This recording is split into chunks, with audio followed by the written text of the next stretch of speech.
Igbo mana ege ntị, anyị ekene unu ọzọ na ụbọchị nketa na Igbo Media bụ ebe anyị si wee na-ewetara unu ya bụ ntụsa ozi and mgbasa ozi dị nnukwu mkpa gbasịta maka ihe na-eme na obodo anyị na gbasịta maka ihe na-eme n'Igbo community. Dịka o si dị, ọ bụ na ya bụ nke izizi gị ị na-esoyere anyị na Igbo Media, kabalụ ka imetụ aka na that subscription button and subscribe. Ọzọ dị ka ibe ya bụ metụkwa aka na share ka ishare ya ka ụmụnne anyị ndị ọzọ wee nụ maka ara ibefa ife na-eme n'obodo anyị bụ ana Igbo and the entire Nigeria. Dịka o si dị, o nwere ya wetara unu gbasịta maka nnwere onwe. Ife a bụ onye ozi nke Chukwu, o nwere ife o kwuru n'iru akwụkwọ gbasịta maka Biafra na Maazị Nnamdi Kanu studies. Aya Chukwu unu ga ya bụ ife unu ga-esi ya unu ya drọpụrụ anyị kọmentị unu n'iru akwụkwọ gbasịta maka ihe ndị okwu gasị. Alright, over to you, sir. Happen. So it's a welcome idea. Now, when I was talking, I said one of the greatest problems of Nigeria is Igbos. See, nobody hates. I cannot hate Igbo. I can't hate myself. Even the Edabali. The name of my chieftaincy is Igbo. The founder is an Igbo man. I owe nobody any apology. I married an Igbo woman from Wotowoto in Ohafia. She's an Etika. I owe nobody any apology. My great-grandmother, who is an Igbo woman, Oyildea, gave my father Uzodimma. And my father gave me that name, Uzodimma and Melford, which were his names. I owe you no apology. And today, as God will have it, I am a Diabali, a man from Obom in Abam, who created this chieftaincy around 1782 or 18 something thereabout. We are doing proper historical research. I owe you no apology. So don't bother your head. You can call me any name. I don't give a damn. I owe you no apology.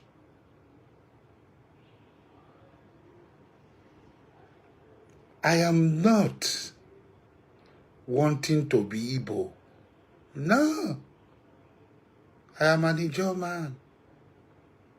I only know that I have Igbo DNA in me. I am an Igbo man.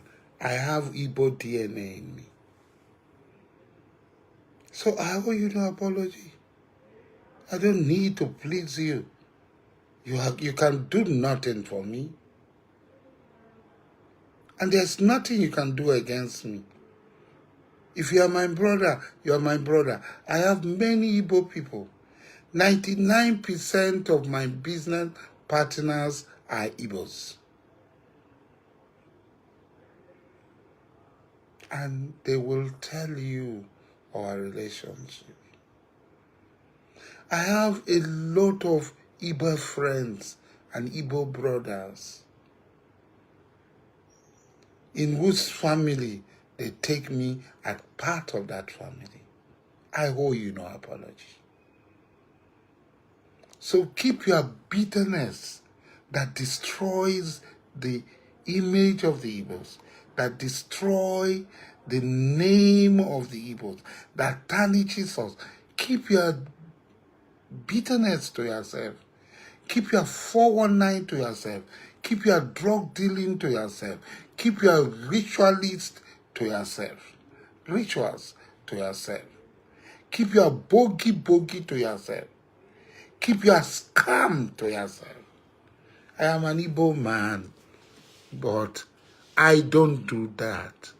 I am not an Igbo like you. I am not desperate. I am not desperate.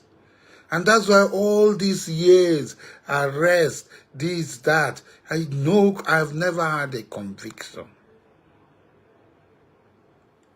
Because my book is open to the whole world to see. I have nothing to hide. Nothing to hide. Accusation, counter accusation. Because even in my community, I tell the truth. In everything. Even my enemies, when they are in trouble, and they want somebody to tell the truth. They say, if Alaji dey with us now, if to say we fit go meet Alaji, him for stand for us now. They don't even need to meet me.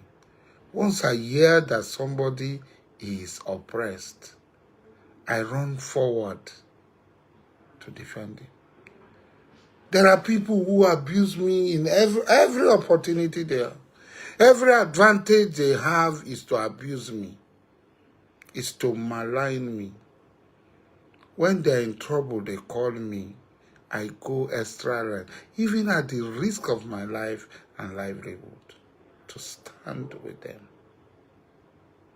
That is me. So I don't give a damn. I have no apology to give to you because you are Igbo, you feel you are more Igbo than me. Okay, better for you. I'm not dragging Igbo with you. But I know I have Igbo blood in me. And I have Igbo DNA. So that is your business. And there's nothing you can do about it. Because I have no apology for you, I will continue to be on top of you in everything. When I told Nnamdi Kanu, I will smoke him out. Did I not smoke him out? So if I'm on a wheelchair today, did I not smoke him out? There are people all over the world, big men, great men who are in wheelchair. Today, I saw the Awojela of IGBO celebrating his 90th birthday. He's on wheelchair. A special car is even made for him. Does that remove anything from him? That is very close home. I am 60 years old. I can't wait. 1st of June. 1st of June. So what is wrong if I'm on a wheelchair? How many people live up to be 60 with the sort of life that I'd gone through? Having said that,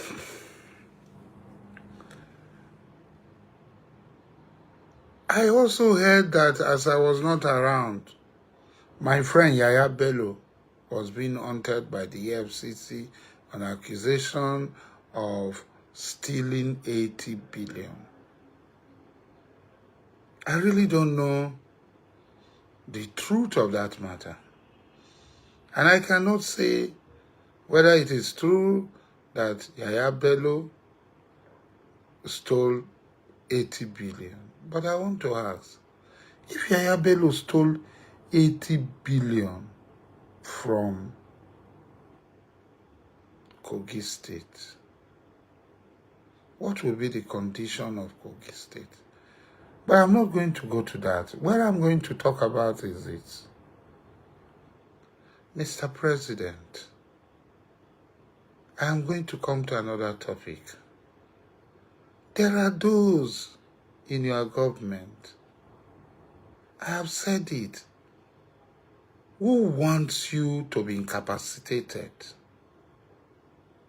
Who wants you not to complete your tenure? Who are already planning openly? Because when a man is planning to take over from you, when you have not spent 1 year, what does he wish you? Either ill health or death. Either ill health or death. Instead of praying for you, sending you best wishes, pronouncing positivity towards you, they are wishing that you should be incapacitated so that they will take over. For that purpose, they start to hunt people who stood firm by you. In the first place, what did these people do for you for them to be in your government? The Supreme Court has decided you won the election free and fair. I was at the court premises almost every day until the appeal was decided. My people were there every day until the Supreme Court decision was made. So Yaya Bello, as governor, yes, he contested the primaries against you. There are so many people, but after the primaries, he stood by you. There are elements who are afraid that if the president is coming to the north, there are certain people they have to take out. There are certain people they have to take out.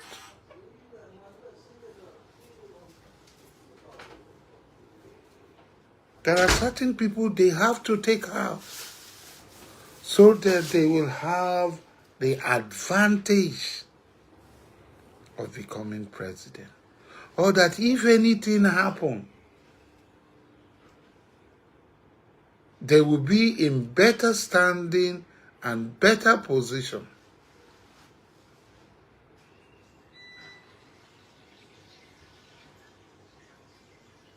The government, this government is the government of all of us.